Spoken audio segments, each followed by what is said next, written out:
Hello, everyone, and welcome to an episode of Eight Dead Giants After Dark. Oh yeah, that's right.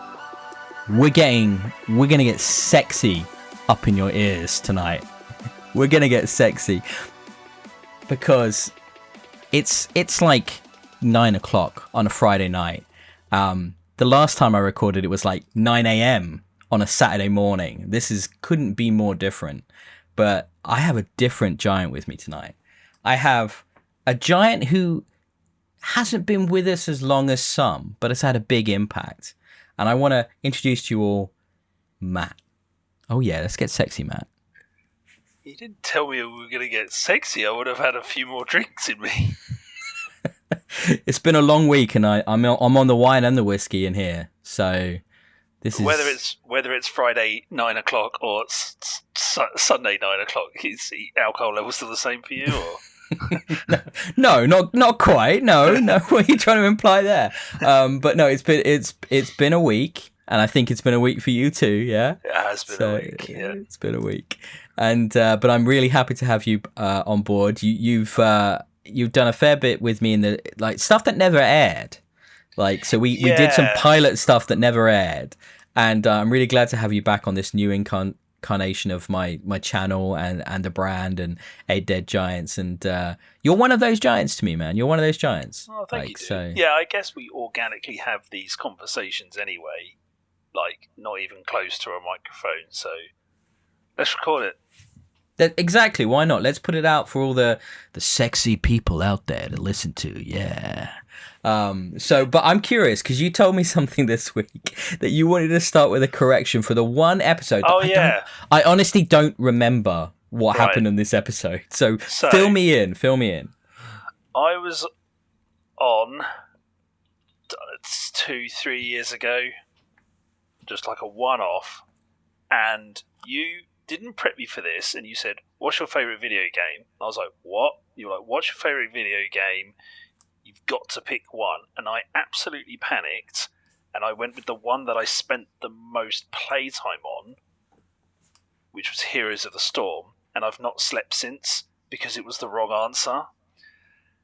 And I felt terrible, and I panicked, said that game, and I've remembered that for 3 years or so. So it's not Heroes of the Storm, because that's just the one I've played the most.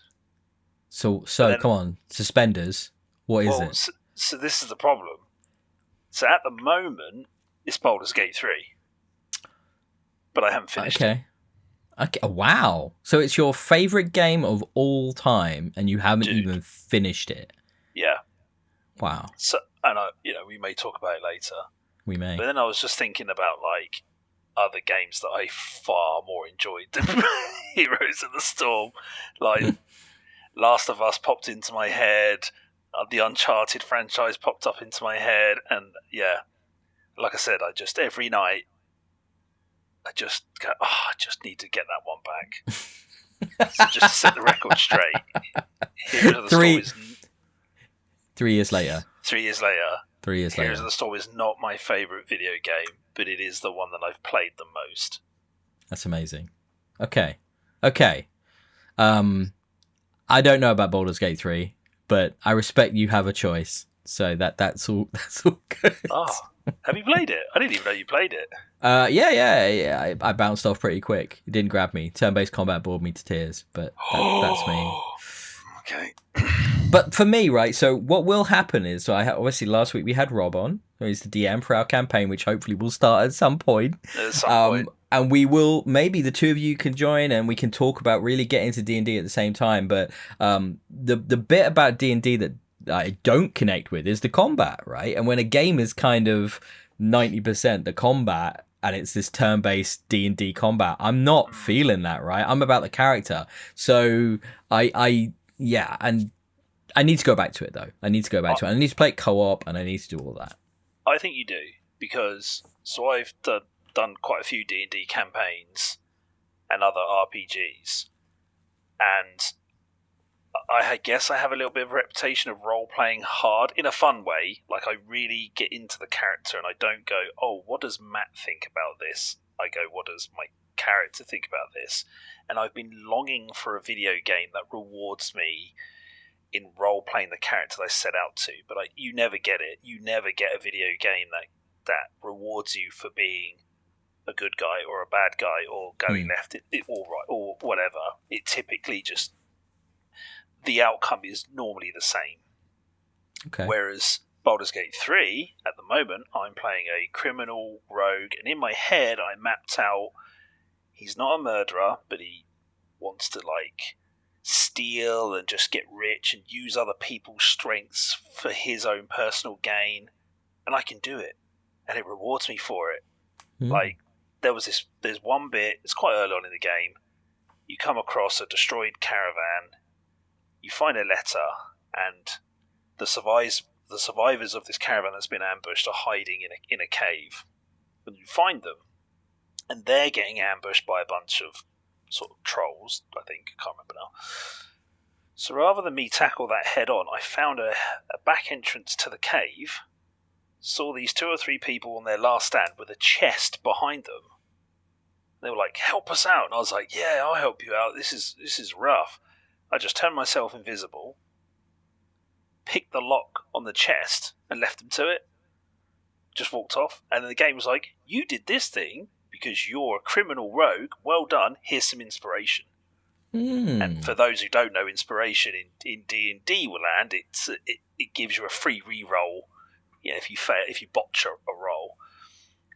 So when I saw that, I was like, oh, I can actually be this guy, be this character, and I get rewarded for it. Now, if I'm having a dialogue with an NPC or something's come up, for me the game, sometimes with games, if I pick option A, that's the easy route. Like maybe I'll get an ally to help me out on this boss fight or something like that. But option A might not be my character's persona, so I won't get the inspiration for picking that. I'm better off picking something else. So it's really played out this narrative for me, which is exactly what I wanted, and I've been longing for a game to encapsulate a tabletop RPG. It almost sounds like it thinks like a DM. Yeah, absolutely. No, it's not. I don't think it'll ever beat the real thing. Round a table with a bunch of mates, but it is by far the closest video game to do that. Okay. Well, therefore, I love it, and I'm the same as you. D&D combat round a table, I actually find the worst part. It's boring. Yes. Because I can't really role play. It's just the dice and da-da-da. But I kind of like the way this does that. Okay. Well, I'm gonna force you to stop. Yeah. Because we might talk some more Baldur's Gate in a bit. But first of all, let me run down the giants for this week's episode. We are gonna touch on some video games. We're going to talk about Doom: The Dark Ages. I'm going to get into that with you, Matt. I'm excited to tell you about Doom: The Dark Ages. And we've got some other bits we might do if time permits as well. Then we're going to talk about some TV shows. Both me and Matt have watched all of these new Netflix shows, which is Bad Thoughts. We've watched the entirety of it, and we've watched the entirety of season 4 of Love, Death and Robots. We are going to get deep into both of those. And then finally, we might finish up with some movie chat, and we're going to talk about maybe some Conclave, very timely, Matt, and some Wick is Pain, which is the documentary that focused on the creation of the John Wick series of films, which I watched recently as well. So those are the giants. We're going to take a little pause, a little break. Maybe you'll hear from our sponsor. You won't, but one day, maybe. And then we'll be back to talk about video games.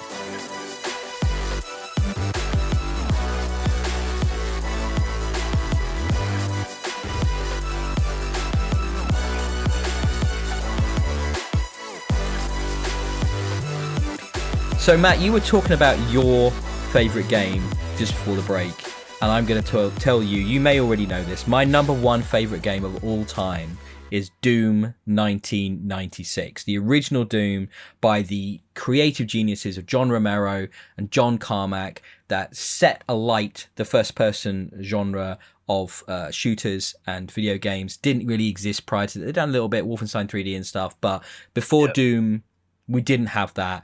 I believe you've told me this is a gap in your gaming knowledge as well, which hurts me greatly. Yeah, and I don't want to deter from Doom: The Dark Ages. So I have played Doom. Of course, I've played Doom. But I grew up on Wolfenstein 3D. I don't know if I've actually told you that. No. So I grew up shooting German Shepherds and Nazis, which was what Wolfenstein 3D is, and then you got a Mechazoid Hitler at the end, which just blew my little brain at that time. But I don't know why I never had Doom on a PC. I only had Wolfenstein 3D. So the first iteration of Doom, the original Doom, or whatever people call it these days, was Doom 64. Ah. That was the first time I played it. And I was like, it's fine. I know why people enjoy it, but I did like the first act, and I've done probably the first act half a dozen times. Wow. Okay. And just never really progressed with it. And then I've played Doom 3, which was on the Xbox, I believe. Yep. And PC. Yep. And PC. I completed that co-op on Xbox Live when it was awesome because it was just a new thing. And that's it. Never played a Doom since, but I have played. Never played Doom since. But I've played all the new versions of Wolfenstein, New Order, New Blood, Old Blood, New Colossus, New Colossus, Old Blood. Yeah. So I've done all of them. But after Baldur's Gate 3, and this is what I'd like to hear from you when you talk about Dark Ages, is I'm interested in doing a bit of a Doom marathon and doing 2016 Eternal Dark Ages. Yeah. And I'd like to hear your thoughts on where I should start. Sure. Or just like go in straight what order? To Dark.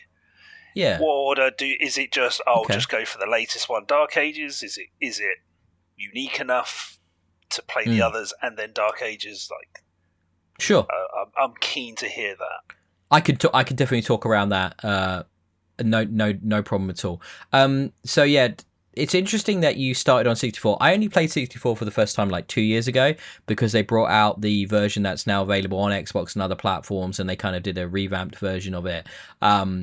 And I have not actually completed Doom 64. I have, however, beat 96 20 times, right? Easily.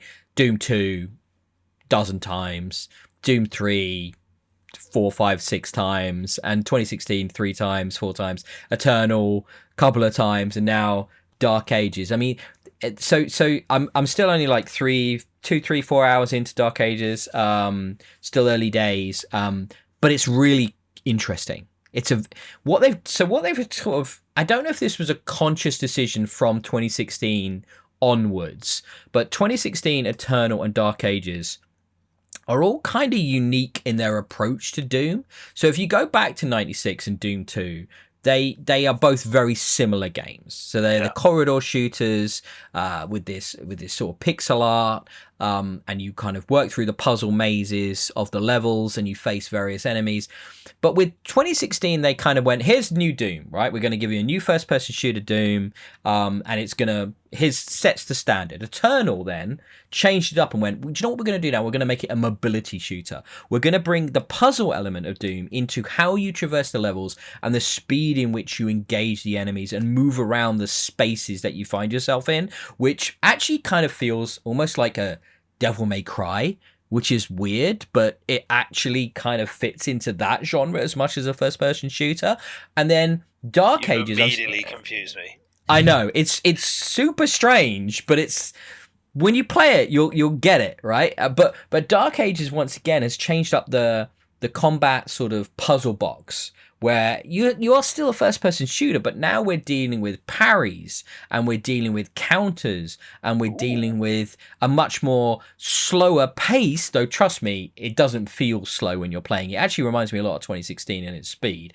It's not as fast as Eternal, but it's about understanding the enemy's attacks and knowing the puzzle box of what you need to do at certain moments. And the setting is changed. The setting is now this medieval fantasy sci-fi setting, which, to be honest, the biggest vibe it gave to me was, do you remember the genre films of the 2000s and the 2010s? The Underworlds, the Riddicks, the Legions, right? Yep. It's got that kind of brown, grey sort of fantasy sci-fi, knowing it knows it's a genre, it knows the kind of schlock it's producing, vibe to it, and it's so entertaining. I love that era of films and genre movies. It's like giant gothic buildings with thunderstorms happening in the background.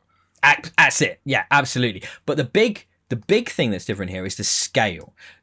You have never gone into a combat encounter in Doom's Dark Ages that doesn't feel epic thus far. Like the amount of enemies you're dealing with, because you're this tank, you're the way the character is sort of being portrayed in this one is so tank-like that you can stand up to dozens of enemies in an encounter. Now, in Eternal, the puzzle box was focused around having the right tool to do the job. Very almost Metroidvania in that respect. Whereas in this one, it's much more about the toolbox feels smaller, but they all feel more capable.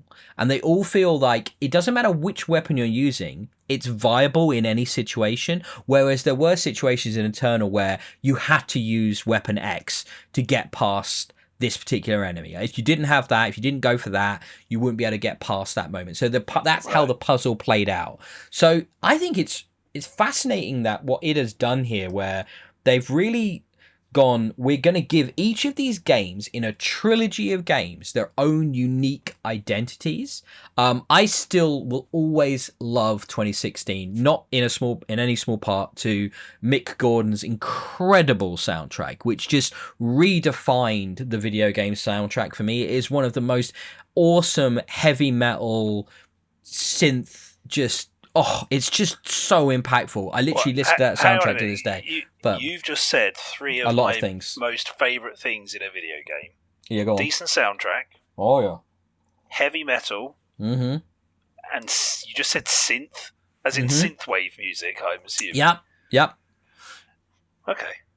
I'm sold. Yep. It's kind of all in 2016, all of that. I mean, and so you asked me, like, what order should I play this in? Because Dark Ages is a prequel to 2016, but it's a sequel to Doom 2. So if you look at the kind of fan canon, and I think this might be id canon, it goes Doom 1, Doom 2, Dark Ages, 2016, Eternal, right? It's the kind of order of play. And the Doom Slayer, and you ignore 64 and you ignore Doom 3, they don't fit. But the Doom Slayer in those games is the same, ostensibly the same character. And it kind of works, but it's and the other big thing about Dark Ages, the first time they've really gone in for story. We have proper cutscenes, we have proper other ancillary characters, we have proper moments of story exposition. Now, that might not be your bag. Trust me, 2016 didn't suffer from the lack of that.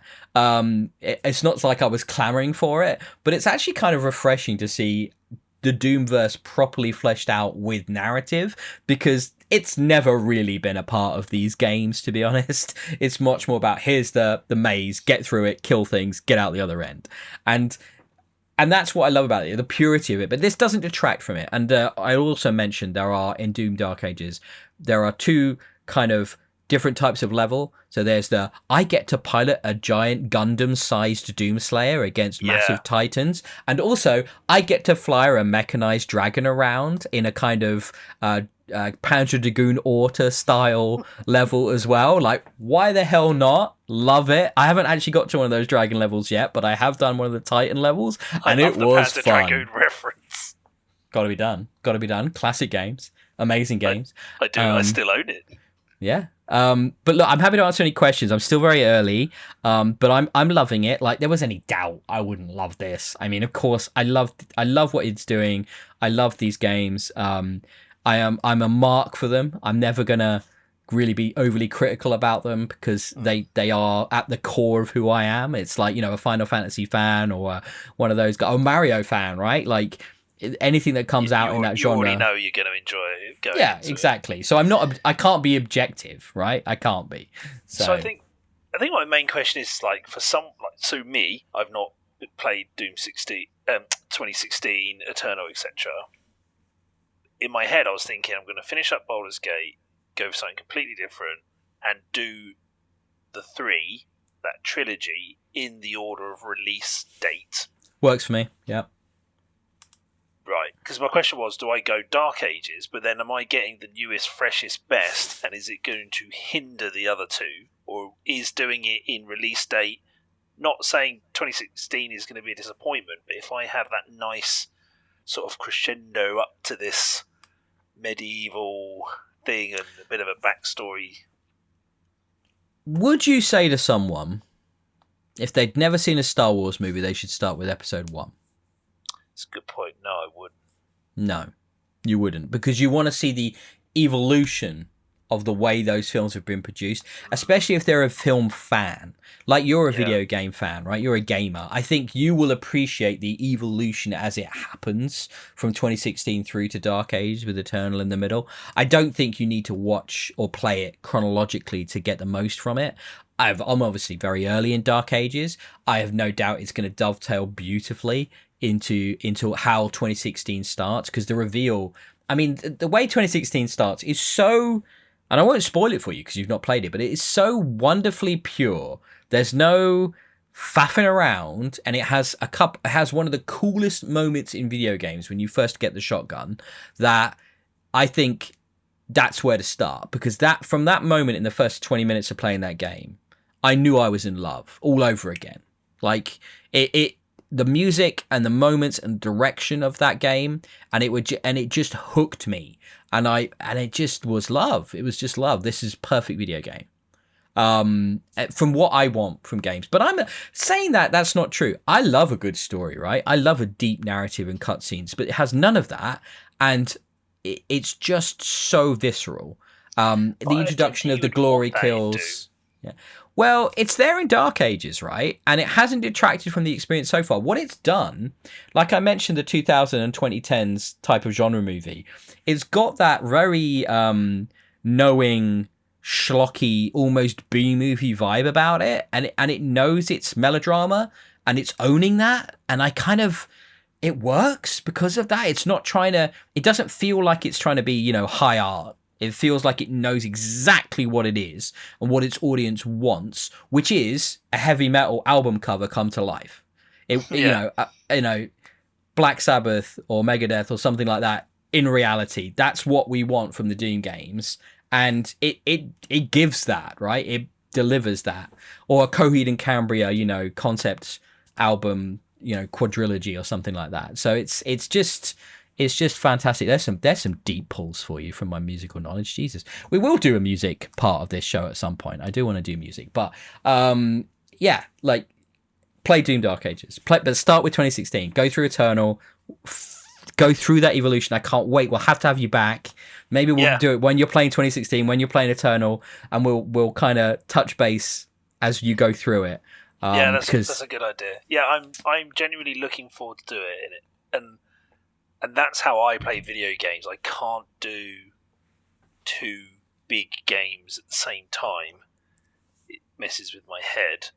I get a finite amount of time to play a game, so I need to know what I'm diving into.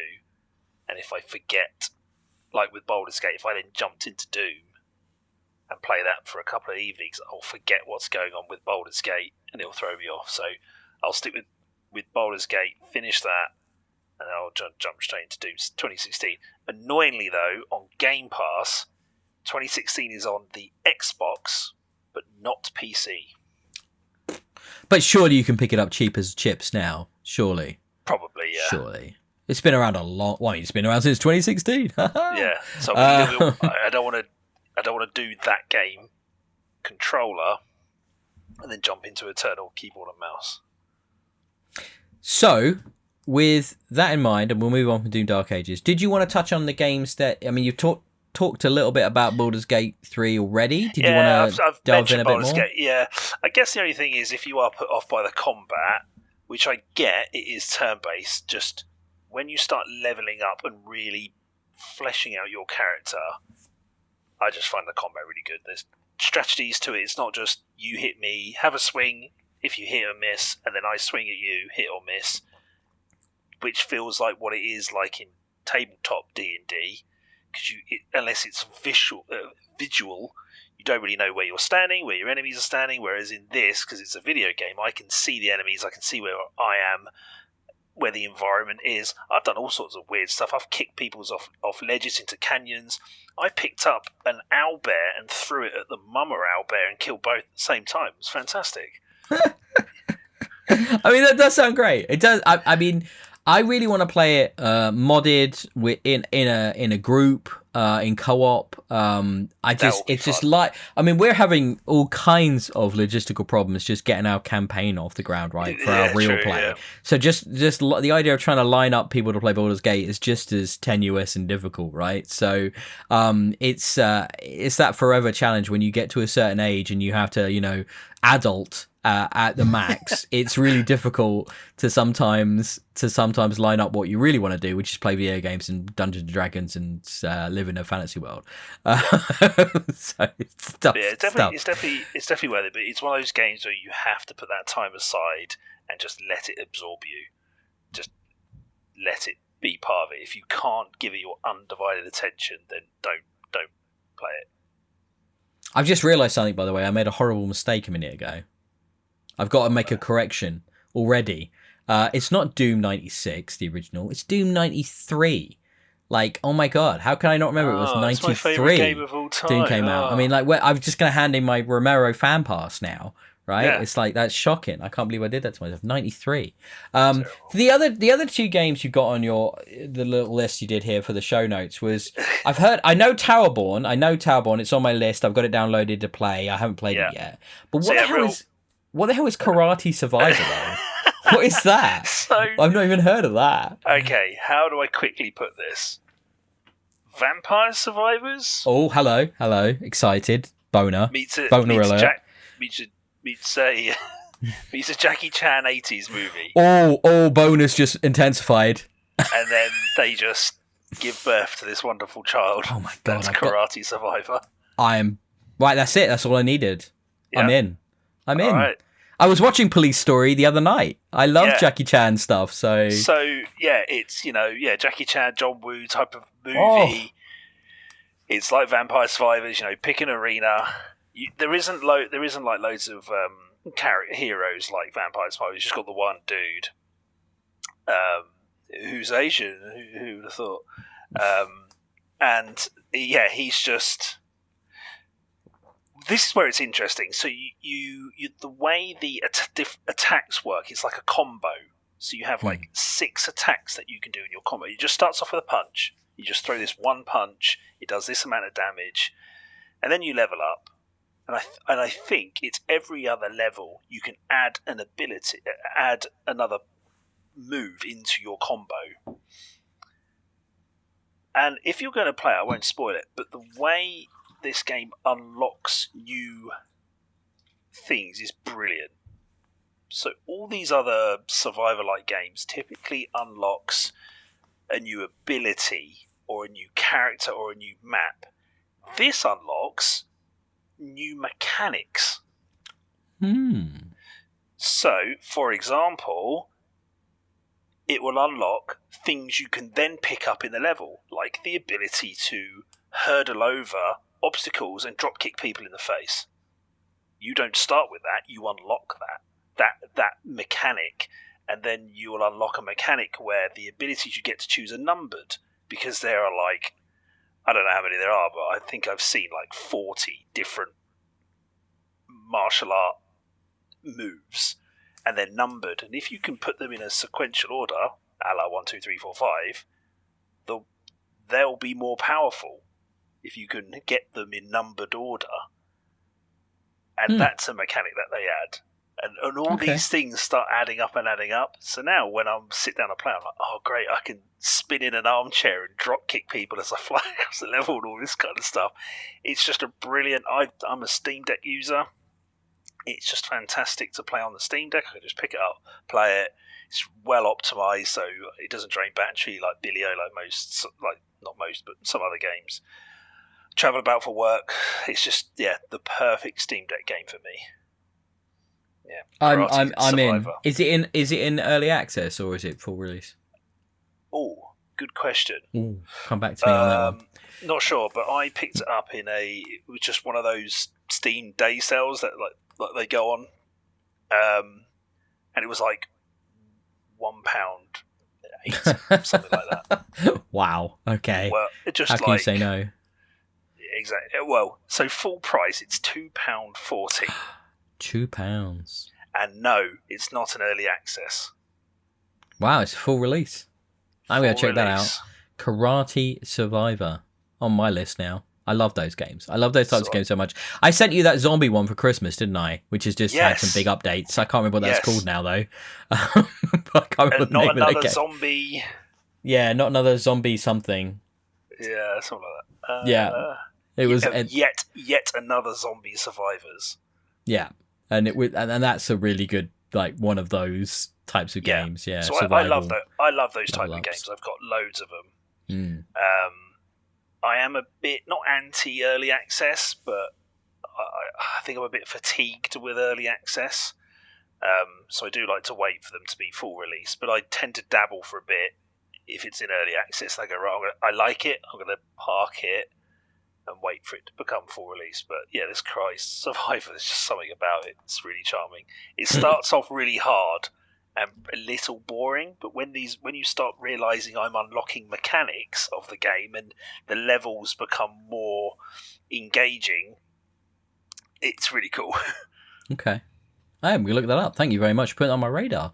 Right. I think that brings us to the end of the gaming bit, the gaming giant. And that we'll be back soon now with the meat of the After Dark part of this episode. Because boy, oh boy, are the TV giants. We're going to talk about some dark ass TV stuff today. Some of the darkest shit I have seen in quite a while.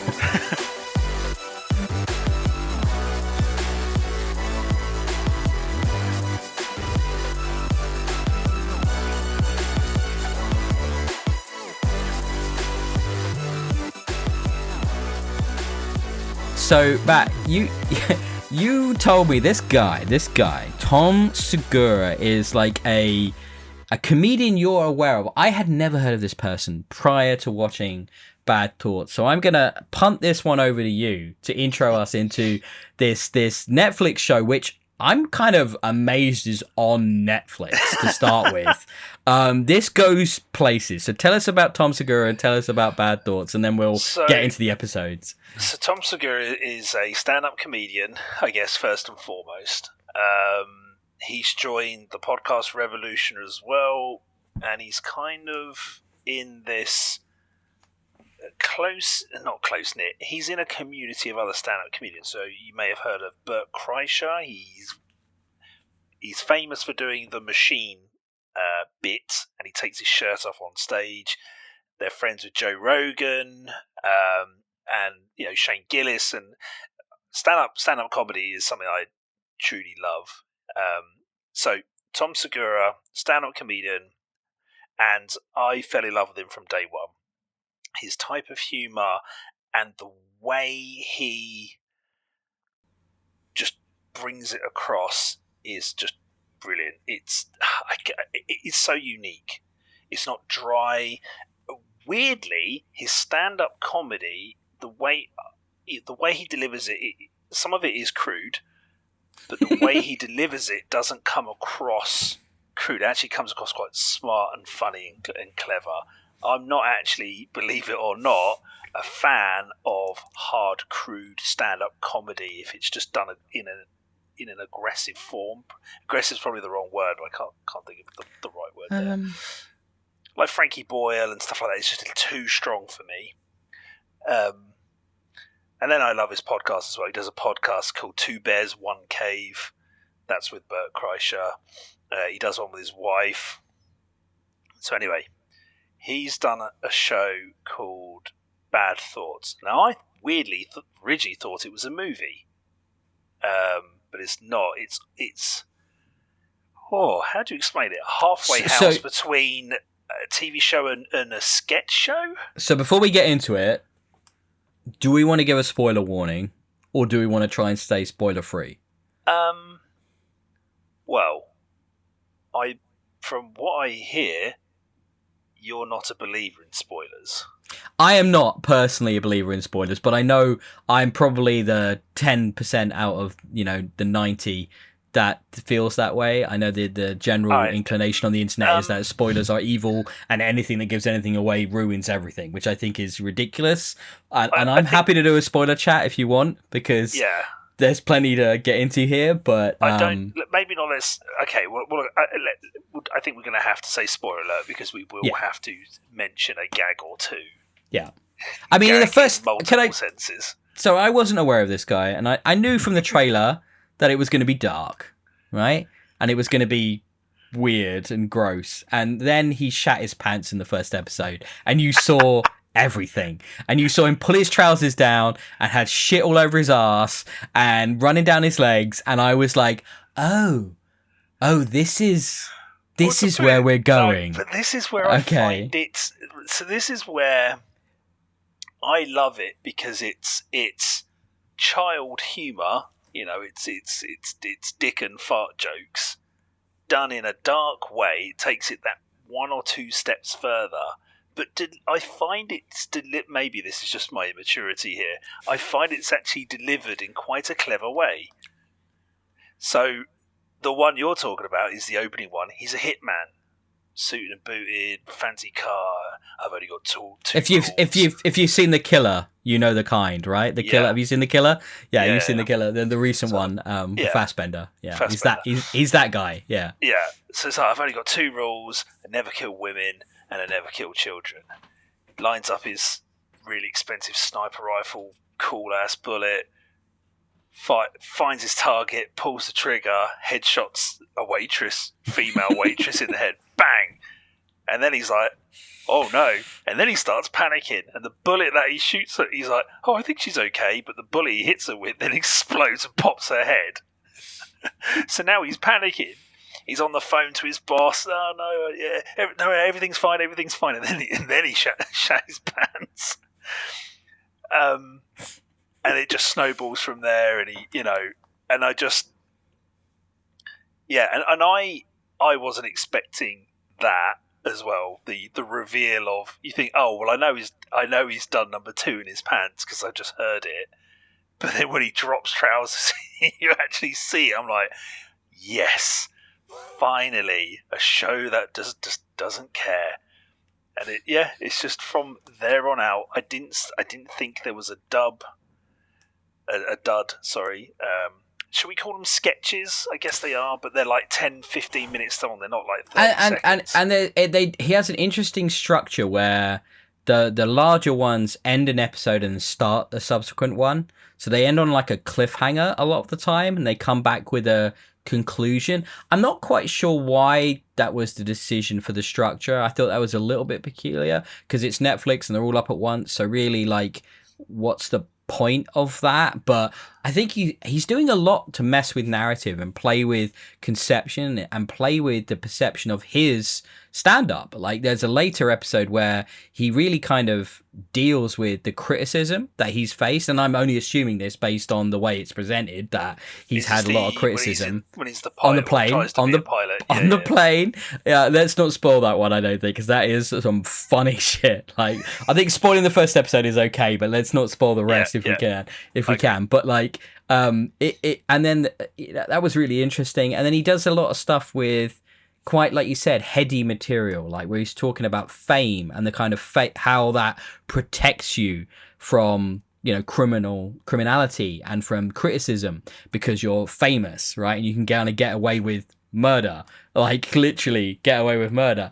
Is that the coffee shop episode you're referring to? No, I'm thinking about the American country singer. Okay. So, yeah. But let's talk about, like, what did you think of the, like, interstitial bits, the bits in the void, where he's just talking to camera and he's sort of setting up the concept for that episode, or at least a larger sketch that's going to come. What do you think of that stuff? This is why I like him so much. So he'll deliver a line about family or something like that, and he's not wrong. He the way he delivers it is so down to earth, and 1,000 people could have said the exact same thing he said. It's not necessarily comedy at that point. It's just the way he delivers it. There's just something that he does that I find very hypnotic, and I don't know really what it is. But I like those pieces to camera. I don't know whether that makes too much relevance to then the episode that follows up. But Whether it needed it, I don't know. I liked it. Kind of took me out of it and breaks up I keep calling them sketches, probably the wrong word. But Yeah, they're all quite short episodes. You had the one before that, the setup, the white void bit, and then you have the one after. And that's each episode kind of followed that format where you only really got two setups, and the one at the beginning was usually the conclusion to the previous one from the previous episode. So it felt, like I said, the structure felt quite odd. Now, I've got to ask you, have you seen Tim Robinson's I Think You Should Leave, also on Netflix? No. So that's been going on for like four seasons of that, 3-4 seasons of that. He's an ex-SNL alumni, and he deals with these situations where literally somebody goes too far in a situation and people think they should leave, right? Where he takes that awkward comedy moment and pushes the boundary of it further than he could have got away with in an SNL, but has found a home at Netflix, which feels very similar to this in a way. But he's a lot less scatological than what we saw in this particular season from Tom, and a lot less sort of like over the top, I guess. But that doesn't make it bad. I'm not trying to criticize in comparison here. It's just that they do feel quite related in a way, these two shows, and I think you should watch the Tim Robinson stuff because so you're I saying think the Tim Robinson one is over the top and quite hyper. No, the opposite. The opposite. Right. The opposite. Really? He's quite understated and quite minimal compared to Tom's stuff here, where Tom I feel like Tom goes big in his ideas. It's very cinematic. This is why I like Tom Segura. I think he is minimal. I think he delivers over the top thing, but it's not done in an over exaggerated slapstick way. I think this was pretty big. Oh, really? I think he played this pretty big. Oh, yeah, maybe that says a lot about me then. I watch a lot of sketch comedy, and I watch SNL every week, and I'm like I've tried to be fairly progressive in my comedy, and I'm certainly not some of the. It's so difficult with comedy, isn't it? Right, because there does seem to be like a large amount of people out there, especially on the internet, that want to really be very critical of any comedy that could be deemed offensive to anyone in some way. It's so subjective, isn't it? I'm a big fan in sketch comedy as well, and watch a lot of stand-up comedy. It's probably my most watched thing. But it is so because there's been a lot of comedians that are very well known, famous people love them, and I switch them off within 2 minutes. I know, not funny. Yeah, it's hard with comedy. It's super hard, right? Yeah, and I think once you start outlawing or vilifying any element of it, you're basically inviting the whole thing to be banned. And it's really dangerous. You've got to be. It's such a dangerous thing to do that. I watched the majority of this on a train, and I was, and one of my favourite words. I was guffawing on the train, proper guttural laughing on this train. What I then wasn't aware of, when I realised I was laughing aloud, I thought I probably should just check to see who was what. The person behind me must have been watching what I was watching. And if you're watching that on mute, because he couldn't hear what I was hearing because I had my headphones in, it must have been horrendous for that person. What was your favourite one? That's exactly what I was just going to ask you. I thought my favourite, and I loved them all. I didn't think there was a dud, but I think my favourite was. I guess I can pick bits, but I really liked the ending of the coffee shop episode. Yeah, same. The police is questioning him. He's like, I've got the receipt. And they're like, oh, have a great day. He's like, see you later. It was the line where he very offhandedly sort of implies that you must be I'm really tired. I don't know how you guys do it, in reference to the police Brilliant. just killing people all the time for no reason. And it was so just well delivered. And I spoil that because it's in the trailer, and so therefore I'm like Okay. I don't feel like that's too much of a spoiler. But it was just so brilliantly, and they kind of have that pause, and there's the beat on the detective's face as she processes what he's said, but can't argue with it, and it's just like perfect moment. Yeah. I love that. I did like the absurdity of the country and western singer bit. The whole, I won't spoil that, but that is so weird and so surreal and goes just to an extreme that makes no sense, but then at the same time makes all the sense. It's really peculiar but brilliant at the same time. And yeah, Tim Robbins, I think you should leave, needs to be your next watch, Matt. Okay. All right. There again, short episodes, 20-minute episodes. You can binge it really easily. I just did a rewatch of the whole thing in the last couple of months and loved it all again. It's different, but I think you'd get on with it. But again, maybe I have to get you back and we'll talk about that.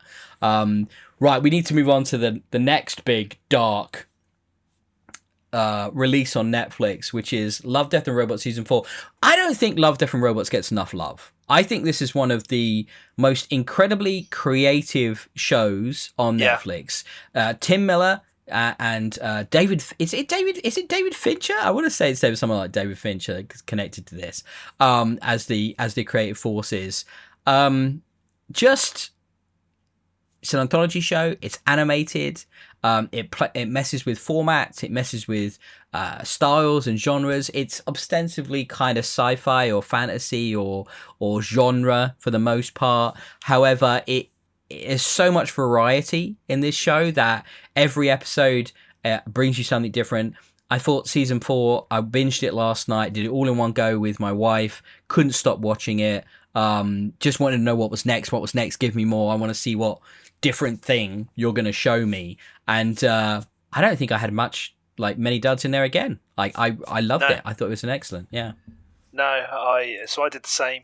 I watched pretty much all of it last night. Finished a couple today. Big fan of the previous seasons of it. And again, not many duds, if at all, a dud in any of them. Yeah, I agree with everything. The variety is fantastic. I love the animation. I love just knowing what's going to come next. What's it going to look like for all the way to what the story is, what the tempo is going to be. Is it going to be dark? Is it going to be funny? Is it going to be violent? Is it going to be sexy?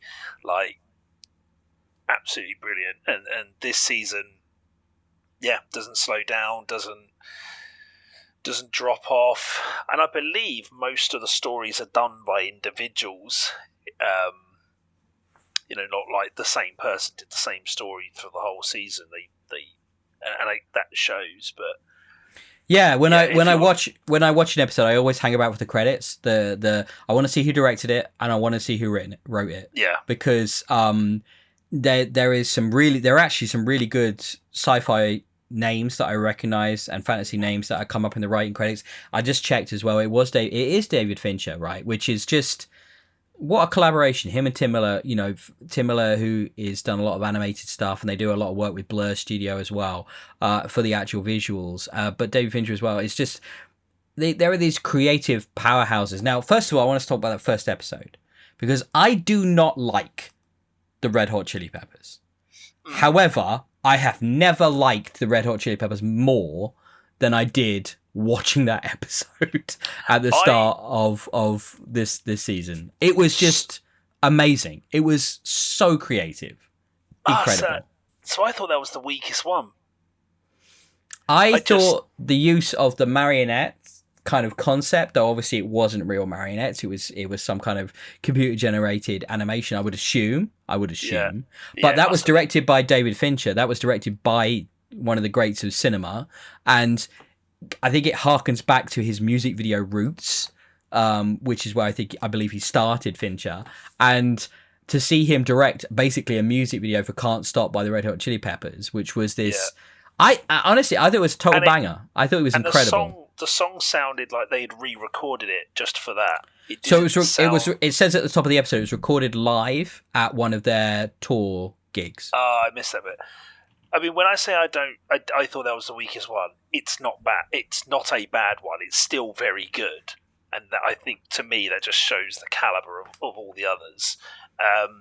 But I was a little bit surprised to see it as episode 1 because all the others are quite grandiose. Most of them are grandiose in some way, shape, or form. And I thought, music video. This isn't Love, Death, Robots. It just seemed quite different. But that's kind of why I loved it though, because it was. Yeah. I know exactly what you mean. I was like, "What? There's no story. What is it? This isn't a short story, sci-fi short story. What the fuck is this?" Yeah. And then I kind of got into it. I was like, "No, this is them saying, season 4, we're gonna do what the fuck we want." Yeah. And it's like, I love that they were like brave enough just to go in with this. This isn't what we do normally, but you're here at season 4. And you're not watching season 4, episode 1 if you've not watched season 1, 2, and 3. So by now, you're in, right? So it's kind of like... it is a good point. But yeah, I still enjoyed it. But when I finished... And maybe they did this on purpose. I watched it and I went, no. I want the story stuff. So that I stayed. Maybe if they hit that episode 1 with a really epic one, with the story and everything else, so I'm like, oh yeah, that's the stuff that I need. And I don't know, but it, like I said, it was good, but wasn't my favourite. Do you want to go through them in order? Yeah, so we've quickly talk I've got about it here. So we've got the Can't Stop, so it's a Red Hot Chili Peppers live, but it's they're marionettes. But again, it's cool. Close Encounters of the Mini Kind. That's obviously there's a zombie episode in one of the previous seasons. It's the same. It's really cute miniatures. It's almost like stop animation, isn't it? Yeah. But very this one, funny. Aliens. Like the opening of this episode where with the close encounter gone wrong had me laughing out loud. I thought it was so funny, and then it kind of just this comedy of errors as it progresses, and it's just brilliant. Yeah, and all these little, it looks like and all the humans have like squeaky voices and everything else. Yeah, it's very good, very fast paced. That one, I love the way it ended. Very, very good. The third one was Spider Rose, so it's like. It's like an android of a woman, isn't it? And she's like a trader, and she's got this crystal. You're not quite sure what it does, and she does a trade for a cute little pet that grows. Now, that one is actually written by Joe Abercrombie, which is one of my favourite authors. Yeah, I was going to say, the really accomplished author. Yeah, really good. Yeah. Again, I think we should avoid spoilers for this, but I would say my only reservation with that episode was the ending. I don't think it quite lands the ending. And often in a short story, 9 times out of 10 in sci-fi, fantasy, or horror short stories, you don't get a conclusion. It usually ends on a question mark or I can see where this could end up. And that we see that a lot in Love, Death and Robots. I feel like this one tried to give you a conclusion, but it didn't quite work because it had to move at such a pace that you didn't get that sort of satisfying sort of lead up and then explanation around it. So I thought it felt a bit rushed in its conclusion, unfortunately. Yeah. But I did enjoy it. It looked amazing, but and again, I say the weakest one. It's still very good. Maybe that could be the weakest one. Then the next one was 400 Boys. Oh, I love this. That oh my cool. God. Oh my God. World had ended. Something's destroyed the world. A bit like the Warriors, but not like the world had ended. But the gangs were coming together to destroy the big bad. Extremely the Warriors, but this is one of those examples where I would watch a feature film in that universe, in that animation, and that style. I would watch 2 hours of that. I think an episodic TV show of that. Yeah. Maybe backstories of each individual gangs and the leaders, and then the coming together at the end. That could be quite cool. Loved it. Enjoyed that one. And the animation again. So what we're saying is, so far we've seen puppets, we've seen miniature stop animation, we've seen CGI, and then we've seen almost hand-drawn 2D, Sort of like Tartarovsky stuff, like the Clone Wars animated show, reminded me of that, with the very angular faces, very stylized approach, and then of course the reveal of the actual, what should we call them, the 400 boys themselves, and you're like, oh, okay, that's something different, and I won't spoil it, but it's a great reveal, and then great action, and just lots of those bits where it's like just enough world building to make it work, but then also leave you wanting so much more, where you're like, what has happened here that we have got these powers and we're in this universe, and it's brilliantly well done. Yeah, it's neat. And then the other next is the other large thing. This was where the cat tries to rule the world. Written by one of my favourite science fiction authors, John Scalzi. Absolute brilliant author, and he has a thing for cats. John Scalzi is a big cat guy, and I'm not surprised. One thing I would say, Love, Death and Robots, a lot of love for cats throughout this overall season. There's always cat stuff showing up in Love, Death and Robots, and this was a great cat episode, and they know the internet audience loves their cats. I love cats. I have 2 cats, and it was and it was brilliant. Did you notice the voice actors? Did you notice the voice actors? Chris Parnell and come on, the robot, John Oliver from Last Week Tonight, and many other brilliant political satires and things of that nature. John Oliver, he doesn't do as much voice acting work as he used to, but was quite the big thing in animation for a while there. And he was quality as the robot. Really, really good. And it was funny. And again, ends on that, I want to see what happens next vibe, right? That short stories do well. That one is a prequel. Oh, yeah? To some of the other episodes. Do you know the 3 robot episodes where the cats rule the world? You're right. You could be right. To that.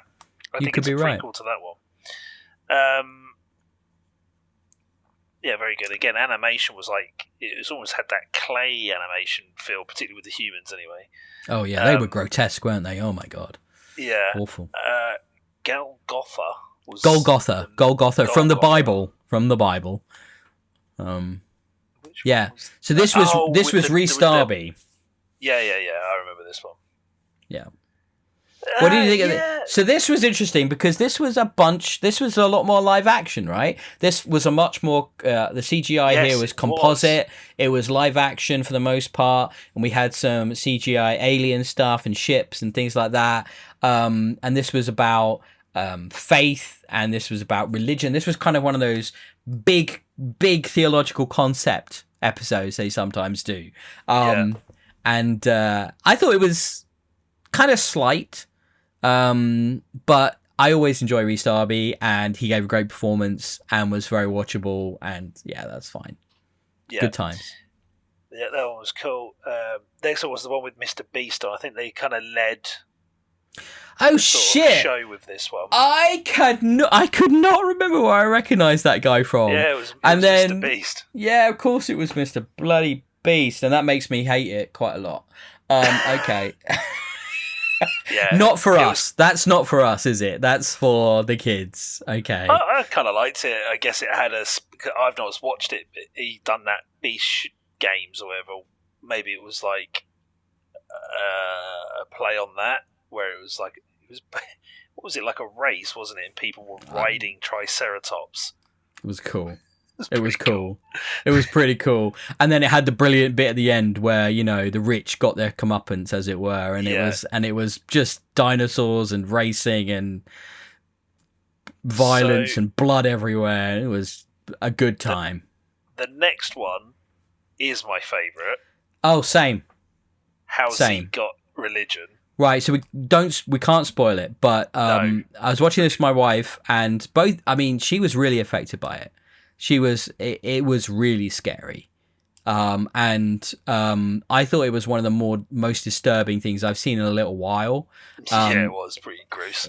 And not just for the violence, but the tone and the portrayal of the adversary, as it was. And I was just like, this is very uncomfortable to watch in a way, but I couldn't look away. It was incredibly compelling. So it was this World War II set, mission over Nazi Germany to drop bombs on a French church and something the Nazis are doing in that French church. Now, the thing that I thought was interesting was that there is a real place, I don't know if you know this, Matt, that in what was Nazi occupied territory, that supposedly, and it looked a lot like this place, I wish I could remember it off the top of my head, that has a portal to hell in it. And they were clearly playing on that. And the plane, the Liberty Bell, was a B-17 bomber. It was. So it had a real ring of truth to it, even though it was so fantastical. And I think by grounding it like that, it was that much more affecting. It was really well done. I think we need to give all the plaudits to. So it was Diego Porrell and JT Petty who were behind this one, and I don't really know those people, but I'm going to keep an eye out for those names now. And I hope they get some further work, because I'd be very interested to see. Do you know what they scream to me? Hellboy. I'd like to see them do some Hellboy. So it just felt very much of that kind of oeuvre, and I was quite. The wife turns to me and goes, "I really hope the next episode or two is a bit more fun, because if that's what we end on, I won't be going to sleep tonight." And it was like that. That was the darkness level. It was. Yeah, it was pretty dark. It did remind me a little bit, not in terms of animation or anything. It reminded me of one from a previous season with the giant crab on the ship. Had a little bit of vibe about that, but I love it. And actually, weirdly, one of my favourite films growing up, which was a 90s movie, was The Memphis Belle. Yeah, mate. I've seen that film. Yeah. When I saw the bomb, I was like, "Oh, Liberty Belle, cool." And then when I saw it all unfold, I was like, "This is awesome." It was super awesome, and the ending was perfect. Though I don't know, slightly more religious than I'd maybe like. But as a non-secular individual, however, it looked incredible. I want to see more in that animation style. I want to again. I'd watch 2 hours of that. It looked really neat. Happily 2 hours of that. Really, really good. Yeah. What's next? The next one was Smart Appliances, Stupid Owners. This one was okay. Actually, I laughed. Some of them were quite funny. It was basically like appliances at home doing a piece to camera. For example, a toilet just moaning about how horrendous its life is. You notice who that was voiced by? You probably didn't. The toilet, right? As Brett Goldstein from Ted Lasso, who voiced that. So Kevin Hart played some sort of not an air humidifier as such. He was something else, wasn't he? Ronnie Cheng was one. He's a stand-up comedian. Very good. And then the last one was For He Can Creep, another cat-esque episode. But different, and I thought very good. This was probably my second favourite one in terms of narrative, in terms of character work, in terms of setup, in terms of payoff. I thought this worked brilliantly. There were some beautiful little character moments. I won't spoil it, but the kitten. I thought the kitten and who the kitten represented was brilliant. And just... Yeah, they love their cats. And anybody that loves their cats like I love cats, you've got cats, haven't you? I've got 2 cats. Yeah. You do, like me. So, like, cat lovers unite. Love, Death and Robots is here for the cats, right? So if you're a cat lover, watch this show. I need to go back and watch season 3, but I felt like this was the best since 1, 2, which kind of felt like a double whammy, 1 and 2. They came quite close together. And this feels... we're back to that. What it's made me want to do is go through all volumes again. Yeah. Because some I remember, some stand out massively, some I might not remember at all. So I have a few in my mind. Do we want to do that quick? Because we did talk about, we were going to go back and talk about our favourite episodes from the previous seasons, but then we both watched the whole thing of season 4, so we did this instead. But I've got to give a shout out. I probably should look it up. Maybe you remember the name of the episode. The episode that is about the pilot and the ship, and about how they have the relationship together. The relationship, and it's like the lucky ship, but is it also intelligent, and is it protecting her? And it's just it's great military sci-fi, it's great CGI, and it's a fantastic episode of television. That one's called Lucky 13. Thank you. I thought you might know that. Brilliant episode. Is that season 1? I feel like it is. I think so. Yeah, that I don't know off the top of my head. And then the other one is Werewolves in Afghanistan, which yes, that is a good which one. is an incredible episode. Again, I couldn't tell you the title of it, but it's I often think about it like that would be a fantastic film, that would be a fantastic show. I would watch that. But that's the beauty of short fiction, right? It leaves you wanting more, and when it's done well, you're hooked, but you're kind of thirsty, and it's almost frustrating that there isn't going to be more. But I always find that strangely satisfying as well. That means that they've done their job right. And yeah, just awesome. I love that Netflix can give a platform to these types of anthology shows, right? And that they can allow them to breathe, and that we've got 4 seasons of Love, Death and Robots. Who thought we would ever get 4 seasons of this show? I just want more of it. Like, a few that stand out for me is the Ice Age one, where the people inherit that antique fridge, and it has its own civilization in there, and they just watch how basically humans destroy themselves. It's really funny. That's a good one. And then the other one, I was trying to find the name of it, but it's the one where the giant is washed up at a beach. Yes. Yeah. That one's really deep. The kind of the mystery and the desire to know more about this weird occurrence and how it affects you. Yeah, that is really deep, that one. Yeah, I remember. And I that actually one. quite like I think it's the very, very first episode. It's where monsters gladiatorially fight, and you actually find out who's who. But I can't remember that one. But if you haven't watched Love, Death, Robots, like, you just dive into it. It's so good. I wish there was a randomizer button where I can just hit it and just randomly watch.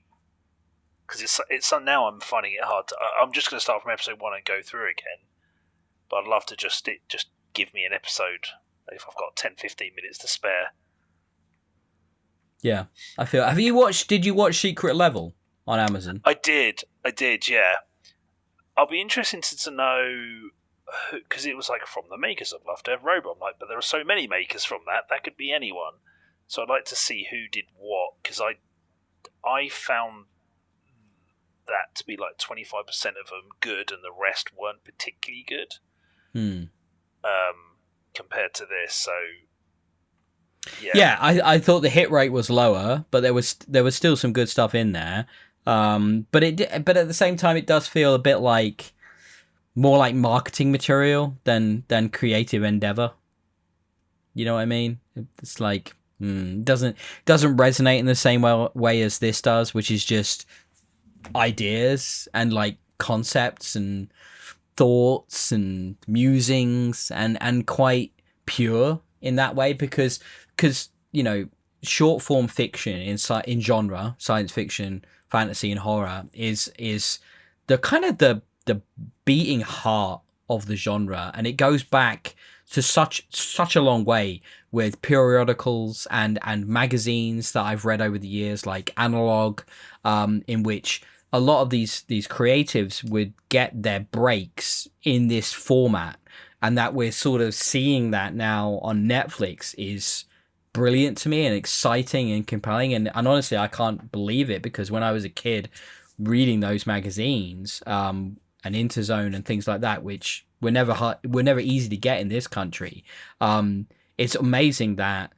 you know, we've with the advent of the internet, with streaming, we're giving this avenue to these creators who are coming up with this awesome stuff. And I wish there was more of it. And I wish that, you know, you remember when web TV was going to be a thing, Matt? Do you remember when YouTube and all of those platforms were going to give us all the content we wanted before Netflix kind of redefined the model? That was the hope of that, and unfortunately we didn't quite get that, but we've still got bits and pieces of it around, and I'm always eager to lap it up. And maybe one day we'll get into the YouTube side of some of this, because there are some amazing channels that focus on purely creative output like this. I don't know how much you're aware of, Matt, like Monuments TV and stuff like that, but maybe we'll dive into that at some point. But yeah, good stuff. I think then we'll wrap up TV at this point. This giant is done, and we'll move on to our final giant for the evening as we progressively get more inebriated.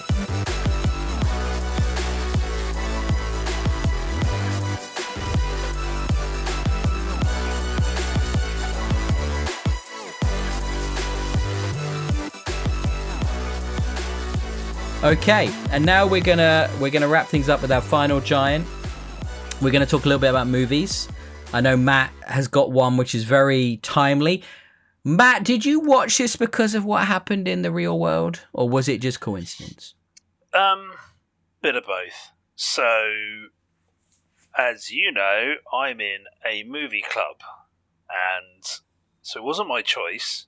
I don't think I would ever choose this film, because it's just not really something that I would actively go and pick. But somebody went, new Pope, or, Pope's dead. I think at the time they were just about to vote on a new Pope. I'm going to pick a film called The Conclave. I'd never heard of it. I didn't even know what a conclave was. And you hold on. You hadn't heard of this? No, not heard of the film. Blimey. Didn't know what a conclave did, how it worked. No idea. Had, quite honestly, no interest in the Pope. And obviously you can probably guess what this film's about now. But yeah, so it got picked. It got picked to be part of movie club. So I have to watch it. I loved it. I thought for something that shouldn't really be compelling, if you're trying to explain this film, it sounds quite boring.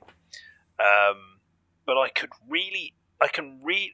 It's based off a book, but I could really visualize.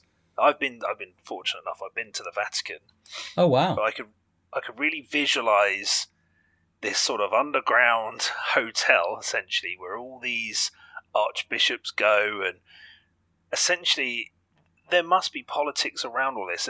So the movie is about these people trying to vote on the new Pope, and there's intrigue and a bit of politics going behind it, who should get what and who should vote for who, and there's little pockets of people start forming, and petty squabbles and some bigger decisions that are getting made. Yeah, I just thought it was really, really interesting, which is essentially an election for the Pope. I don't want to say too much about it, really, because, I don't want to put people off, because it's hard to make it sound riveting. But, I mean, the acting... I actually talk about this a lot in Movie Club. This is just a fantastic way of storytelling and just pure acting done well. And I talk a lot about maximum scores a film should have. So, for example, a rom-com, in theory, in my head, would never be higher than a 7 out of 10.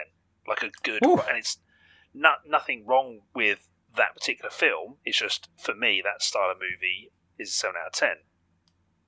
This film, on the face of it, should be that 6, 7 out of 10. Yeah, it was fine, but I gave it like 8.5 out of 10 because it just had me gripped by proper storytelling, great script writing, and really, really good acting, which I think cinema has absolutely lost its way with that.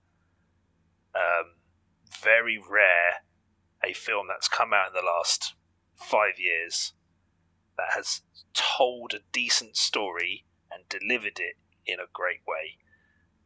People either go, let's just throw a bunch of CGI on it and AI the crap out of the story and it's just rubbish, or they throw in bad actors, or they try something way too unique and different and it blows up in their face and it's just boring. Like, I watched a Wes Anderson film recently called Asteroid City, and It was horrendous because he was mocking himself.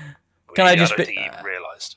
I was on your list, but I de-emphasized it. I fucking hate Wes Anderson movies, but yeah, he's the most pretentious up his own arse director working today. Well, this is almost a parody of himself. But anyway, but Conclave, a good movie. Is just brilliant. If you just want a really good film that just sucks you in by the storytelling and the script writing, it's probably because they had good material to go by. Apparently, it's a well-received book. And the writer of the book actually was allowed to go to the Vatican and walk around where these people go, because they're in isolation throughout the voting procedure, shutters on the doors and everything. And I believe the author actually got to walk around this vicinity to tell the story, and that the film must do it. I've not read the book, but the film must have done it justice, because I could really visualise how this happened. And I was actually interested in how a pope is elected, which I never thought I would. So this is it Ralph Fiennes, Stanley Tucci? Ralph Fiennes, Stanley Tucci, just Who them else? two having a conversation. Those two. Was orgasmic. Just them two just talking. Just listen to it. I think it's really easy to forget in 2025 how important the Pope is to so many people still in this world.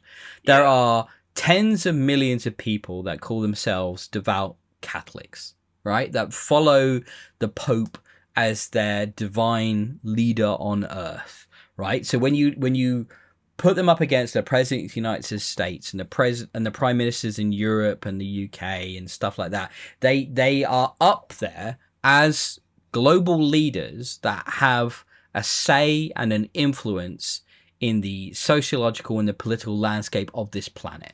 But I think it's quite easy for people like me and you, Matt, where we're not particularly religious, to kind of de-emphasize the importance of those individuals.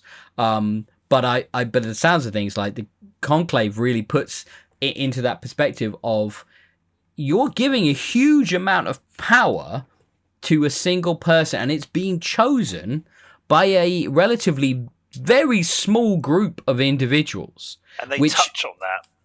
And I, to be clear, I haven't seen it, but I am familiar with the concept and the notion of the Conclave and the actual, reality of what happens in it. This movie is on my list. It's I've got it ready to go. I do want to watch it, and definitely based on the back of what you said, but also it had a lot of Oscar buzz. It didn't win a lot of the Oscars, but it did quite well in the award season, and a lot of people were talking about it. And I am really keen to watch it. And I think it's interesting because it's so easy for us to think it's not a thing or it's not important, but it is incredibly important, and it's not looked at closely enough, that the influence this person has on so much of the globe, because Catholicism has its strengths, it has its strongholds in a lot of different parts of the planet geopolitically. And therefore it has an influence that maybe Western democracy coming out of the United States and the United Kingdom and Europe doesn't always have.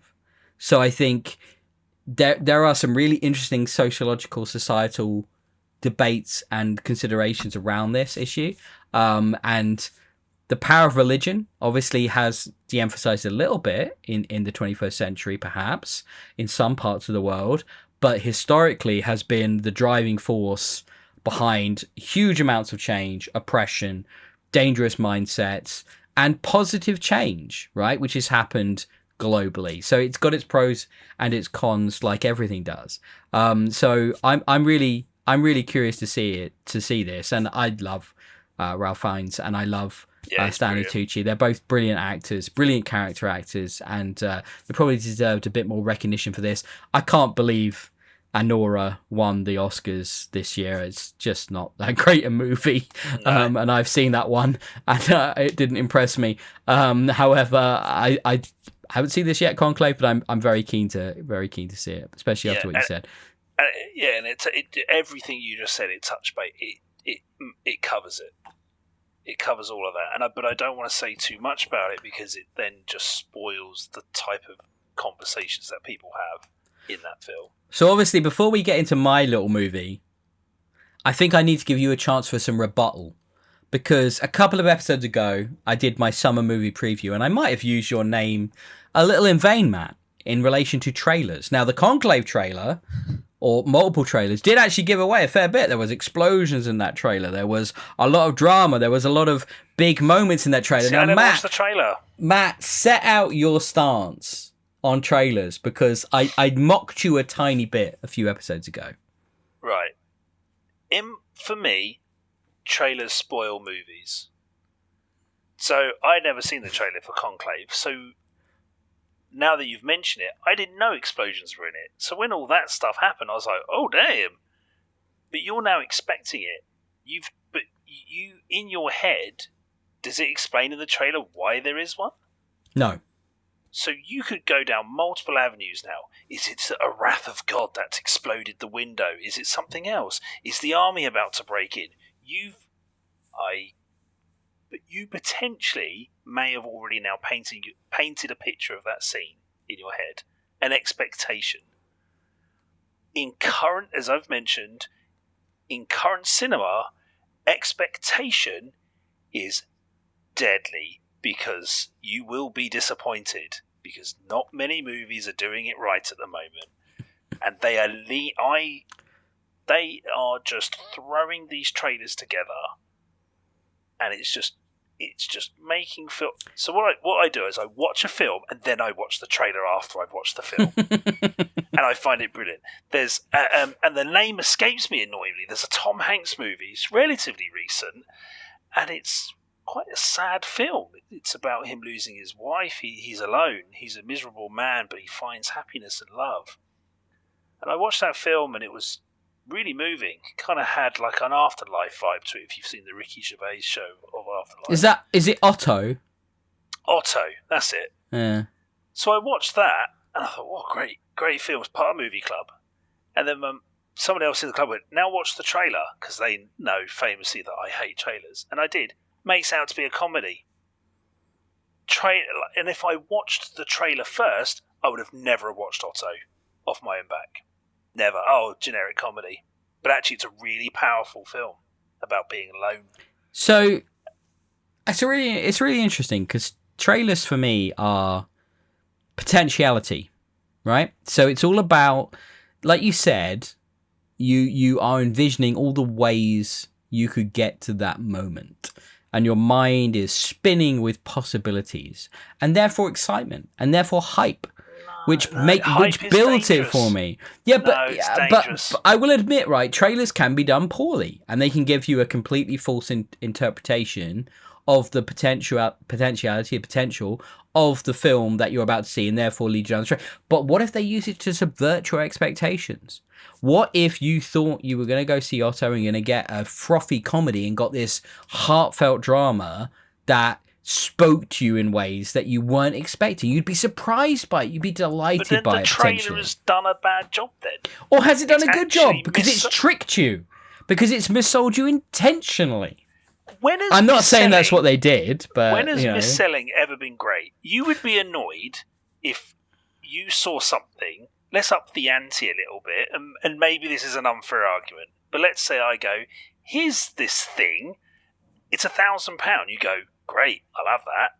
And then you get it, and it's not that. You'd be pissed. I think some of the trailer thinking around the way these are produced sometimes is a bit historic. So when you could go see a film for a couple of quid on a matinee on a Saturday, and you'd go see a film every week, or you go on a matinee on a Saturday. You're showing your age, Benjamin. Yeah, I know I am. And this is what I'm getting. But this is not a couple of quid. No, I know, and this is what I'm getting at. It's the idea that when going to see a film was not a great expense, you could go see multiples in a week. You could do all of that, and you wouldn't be so disappointed and perhaps feel hoodwinked by that incorrect trailer. You'd actually be a little bit delighted, wouldn't you? You could be a little bit like, oh, I wasn't expecting that. That's fun, isn't it? That's a bit different. But now it's an investment to go and see a film, right? So you know, I think when we went to see Thunderbolts, that was me and my wife, that was 30 quid straight up, right? Without any stuff in the concession stand, £30 just for the two of us to go and watch it in a bog standard screen at a Cineworld. So that's an investment. You can't just throw that money around like you used to be able to, right? So I do see where you're coming from, that there's kind of like a duty of care to how these trailers should be produced. There are some great trailers out there. I think, for example, I was trying to encourage you to watch the Tron Ares trailer in our Discord channel because it's a great teaser. It gives nothing away, the vibe and stuff. I don't mind teaser trailers. I don't mind teaser trailers. If it was Tron... Now, I haven't watched the trailer because I'm a huge fan of Tron. So I know if they're releasing the third, I don't want to say iteration because it's a sequel, people would have seen Tron 1 and 2. I don't think Rob's seen Tron 1, but he's seen Tron Legacy, and he's excited after talking to him last week. But you're going to know, right? I'm getting into Tron. Now, I had no idea it was the video game coming into our world until I watched your episode listened to the episode last week. And when you said that, I was like, oh, I don't know if I want to see that. Like, I will still see it because it's Tron. We spoiled you both basically on we're talking about a discussion of the trailer. We spoiled it for you. Absolutely. Oh my 100%. God. Oh my God. Spoilers are crazy. I'm so sick of spoilers. I tell you what is a really good teaser trailer. Lightyear. Lightyear did a teaser trailer, and all it was Buzz going around the world, and I think it was playing Starman. And that was it. And I was like, great, they're making a Buzz movie. Fantastic. Kids were excited. Brilliant. And then they released the full 2-minute thing. And I was like, don't need to see that now. I know every gag. I know who's in it. I know how Buzz Lightyear looks and sounds. Like, not ruin is probably a bit too strong, but they just put too much in it. It's difficult. And I think trailers are setting themselves up to fail. You have that thing now, don't you, where you have the 5-second trailer before the trailer as well? Have you seen that? Where there's like a pre-roll of the trailer on YouTube or whatever before you watch the trailer. It's like a really fast cut of like a couple of the scenes that are going to be in the trailer, and then it's like, trailer coming now, watch it. And it's like, what the fuck is the point of that? But I mean, it's really difficult for me because Christ, I don't want to sound too pretentious, but I consider myself a student of cinema, blah, blah, blah, shoot me in the head. And it's like, I don't feel like any of this... you're wearing today as well. You do like the what, sorry? The beret you're wearing. Excuse-moi, I'm a student of cinema. I'm a student of the cinema. But it's like, none of this stuff fucking spoils anything for me because, like, there are only so many contrivances that you get in storytelling and in cinema. So I get excited about the journey. I'm not worried about how we get there so much, or even the end. It's like, what are the creative decisions that take us through that? That's what excites me. The way it's shot, the way it's constructed, the casting, the performances. Will reveal all of that. It won't. It just gives you a hint of what could come. It's not a hint. I like going in. I almost said raw dogging, and then I just said it. So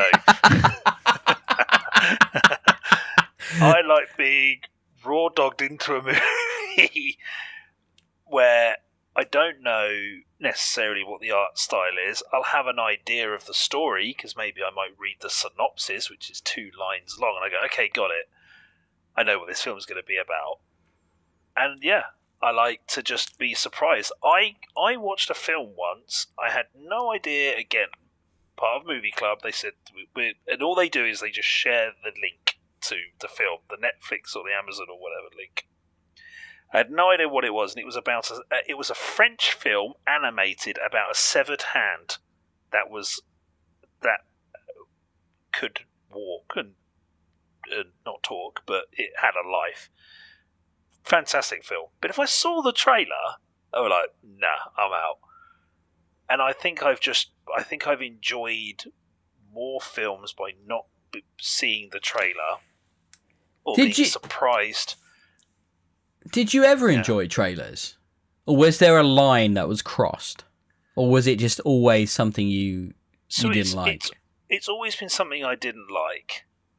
I'll tell you some that really, because sometimes when I go to the cinema, you obviously can't help but see the trailers. So I do. If I'm in a cinema chair, I'm not going to get up and go and put my fingers in my ear and run out like la la la la la la la la. Although I have actually done that with a few films. Oh my fucking god! Seriously? I've done it with a few trailers where I've just shut What? my eyes, What? put my fingers in my ear, and I just hum to myself. What trailers? The Batman vs Superman. So I never watched any trailer until I saw the film. Bummer. And when I saw the movie, I quite enjoyed it. I mean, yeah. Particularly when is it Apocalypse? What's the big bad at the end? Is it Apocalypse? Not Apocalypse. I think Doomsday. All I remember is all our mums are the same. So let's be friends. But when Doomsday shows up at the end, I was like, dope, it's Doomsday. And everyone was like, yeah, it's in the trailer. I was like, not for me, it wasn't. I enjoyed that bit. But Terminator Salvation? What's the Christian Bale one? Yeah, that's right, yeah. In the trailer, they do the reveal where, I forgot the other actor's name, they rip him open and he's a T-800. They show that in the trailer. That's a terrible film, though. So I'm like, whatever. But yeah, but I just think trailers do spoil things. They don't leave anything to the imagination. They're literally just teeing it up to go, come here, sheep. Here's the film. Here's the trough. So let me give you a counter argument. So the biggest strength, you haven't seen Thunderbolts yet, so I won't spoil it. But the biggest strength of Thunderbolts was its third act. The way it deals with that big moment, that reveal, and what leads into the rebranding of the team. And none of that was in any of its marketing. Good. And it did it did it really well. Right? So but the marketing still worked, right? The trailer still worked, and it got me excited to see that film, and it didn't give away the conclusion. Trailer? Does it need a full-on trailer? Movies will always have trailers. How else can a movie advertise its presence? It has to do it. That's not enough. It's not enough. Well, for someone who is a scholar of cinema, you should understand.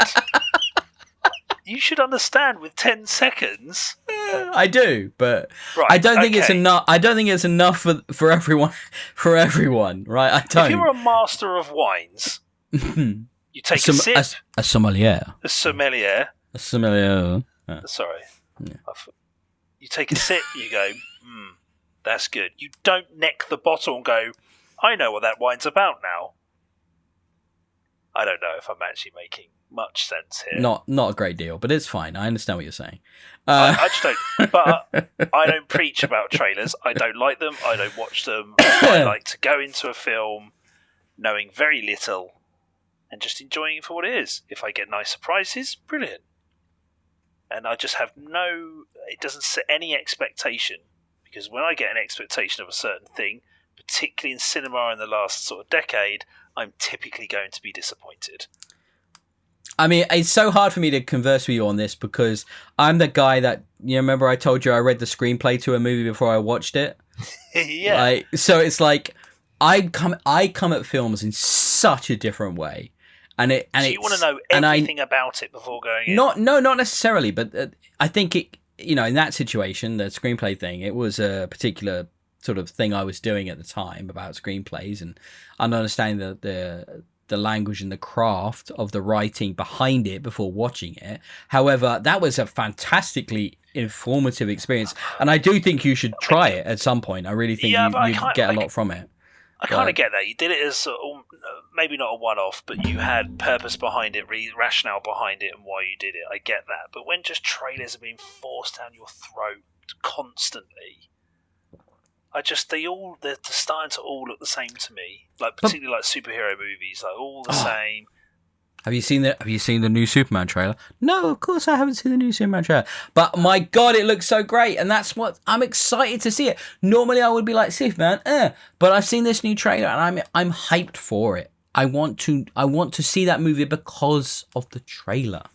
Like, that's the strength of a good trailer. I mean, that was it's part of the cinematic experience, right? Forget YouTube, but when you're in there, in the theater, in your seat, and it gets you, and it comes up for your consideration, you know, we've picked these in relation to the movie you're about to watch because this is the sort of thing that might interest you.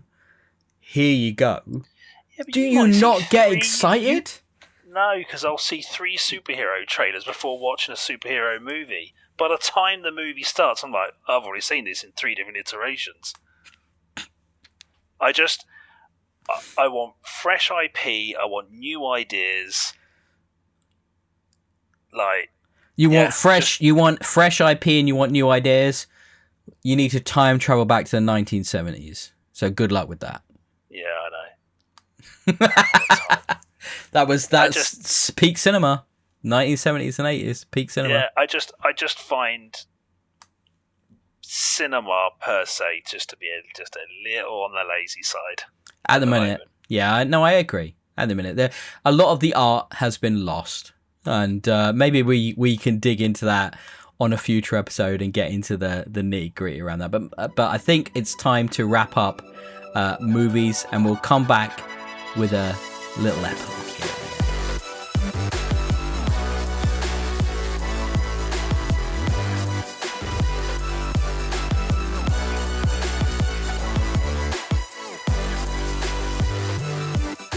Holy moly. What an After Dark episode this has been. Matt, I feel like we have just begun. I feel like we've got so much more. We've got so much more to talk about. This has been good. It's been a good episode. Double passion collide. Maybe we need to break it down a bit.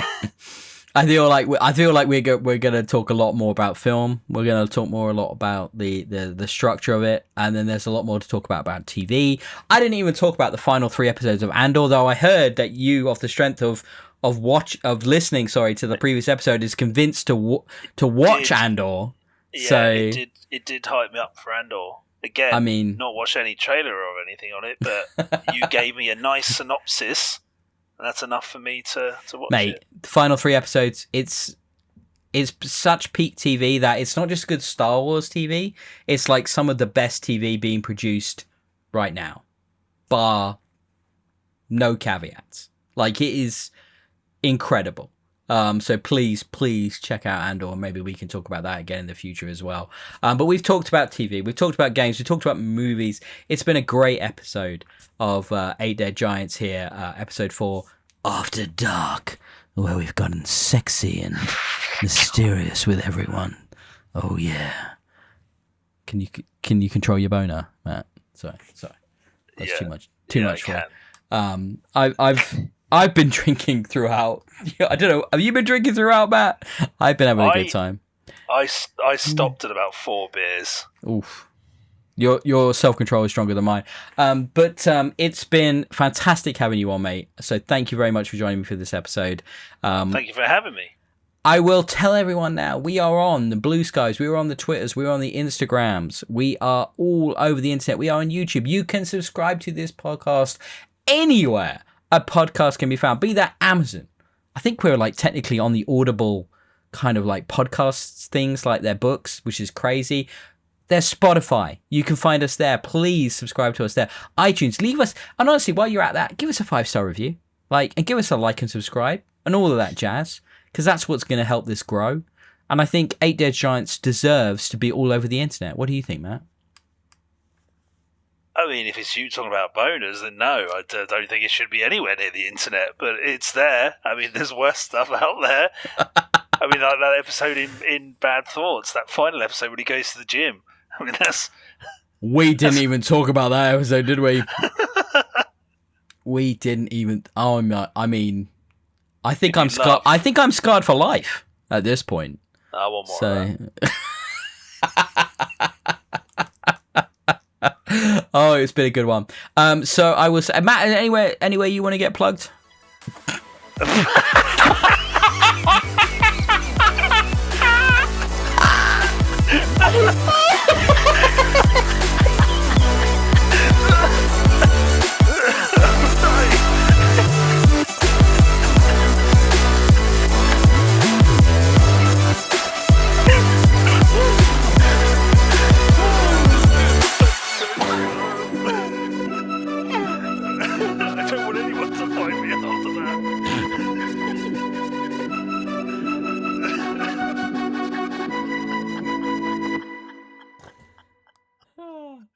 tell you what, I needed that.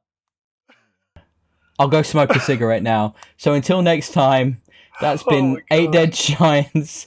I've been Ben. God. He's been Matt. Oh my god. And we'll be back next week. I can't breathe. Bye-bye.